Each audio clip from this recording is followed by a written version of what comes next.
It was one of those gray, bone-soaking November afternoons when the rain seems to follow you indoors. Renee Harper pushed through the side door of the Grant estate, her thrift store raincoat dripping onto the marble like it didn't belong there. 15 years she'd been cleaning this place, knew every creak in the service stairs, every spot on the silver. But that day, she wasn't alone. "Stay close, okay?" she whispered to the boy, trailing her. Eli clutched his backpack like a shield, eyes scanning the gold-trimmed kitchen cabinets like they were museum pieces. "I know, Mom, quiet and invisible," he said, in that too serious tone no 12-year-old should have. Her sitter had bailed last minute.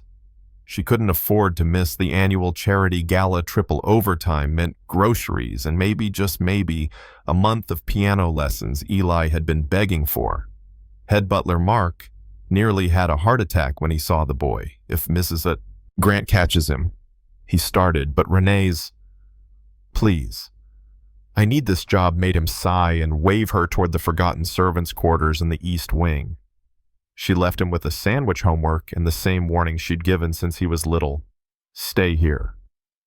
Then it was flowers to arrange, silver to polish, and a mental countdown to when she could check on him again. Only she never got the chance. 2 hours later, a voice like frost cut through the kitchen. "Would someone explain why there's a child in my music room?" Every hand stilled. Vivian Grant stood in the doorway, diamonds at her throat, fury in her ice-blue eyes. Renee's stomach dropped. Vivian led the way down the hallway, heels clicking on marble, into a room that looked like it had been built for sound itself. Soaring ceilings, glass wall to the gardens, and in the middle, a 9-foot Steinway concert grand. Eli stood frozen beside it, gaze locked on the keys. "Marcus," she started, but he flinched. "I'm sorry, Mama.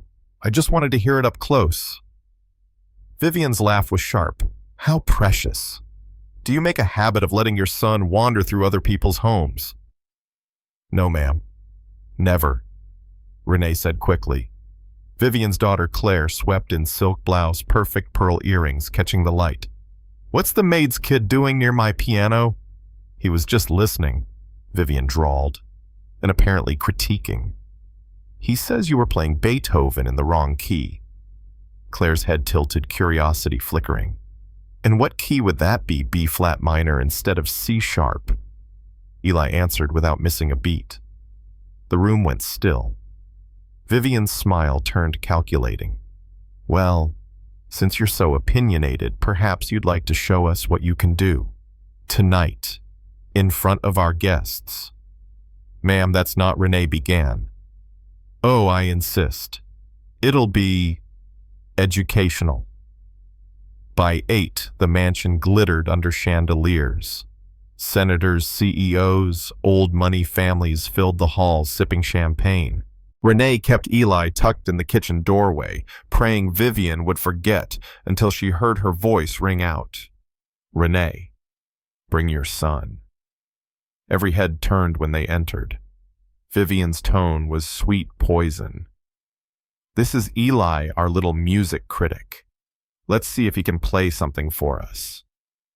The crowd laughed, the kind of laughter that leaves bruises. "Betty can't make it through chopsticks," someone whispered. Eli's eyes met hers, and she saw it. He knew exactly what this was.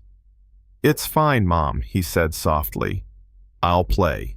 He crossed to the Steinway second-hand shirt sleeves, brushing the keys as he sat. Vivian leaned in like a ringmaster. "Well, we don't have all night." For a moment, he just sat there, fingers resting in his lap, and the room buzzed with bets on how fast he'd embarrass himself. Then, he started. Not chopsticks. Not even something simple. Chopin's Prelude in E minor spilled into the air like rain on glass, every note precise and aching. Conversations died mid-sentence. Before they could catch their breath, he slid into a Bach invention, his hands darting across the keys like they belonged there. A Mozart rondo followed only with a jazz lilt no one saw coming.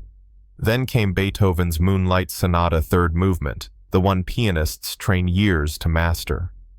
His fingers blurred the sound a storm contained in ivory and steel. Renee's heart pounded. She'd heard him practice on tabletops, on his own knees, whispering melodies to himself. She'd never heard this. When the last chord faded, he didn't stop. "This one's mine," he said quietly. "It's called Mama's Song." It was everything: joy and hunger, the hurt of being told no, and the stubborn hope of playing anyway. When he finished, you could hear the rain outside again. From the crowd, a man stepped forward, gray-haired, sharp-eyed. "Where did you learn to play like that?" he asked. Eli shrugged. "Library computers, YouTube videos. 30 minutes at the music store if I help sweep up." The man's jaw tightened. "I'm Dr. Harold Lynn Juilliard. In 50 years, I've seen maybe 5 students with your natural gift, and you've had no training." Renee's throat closed as she told him about the competition Eli had won at 10, the promised scholarship that vanished when the sponsor folded the fundraiser money that was stolen, the lessons they could never afford. The room shifted whispers of, "I remember that story, and he's the one from that video." Vivian's confident posture wilted. Dr. Lynn's voice carried over the murmurs. "Mrs. Harper, your son belongs in a conservatory, not hiding in a break room. I'm offering him a full scholarship to Juilliard's pre-college program, starting next month." Vivian sputtered about procedures and committees, but her husband, silent until now, stepped in.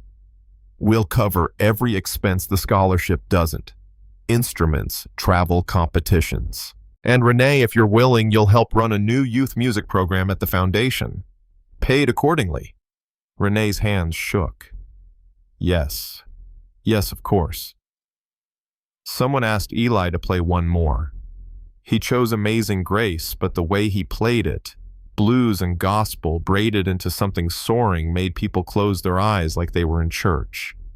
3 months later, Renee sat in the 3rd row at Carnegie Hall, watching her son walk on stage in a new tux. His first piece was the same Chopin Vivian once mocked him for daring to mention. This time there was no proving left to do, only playing.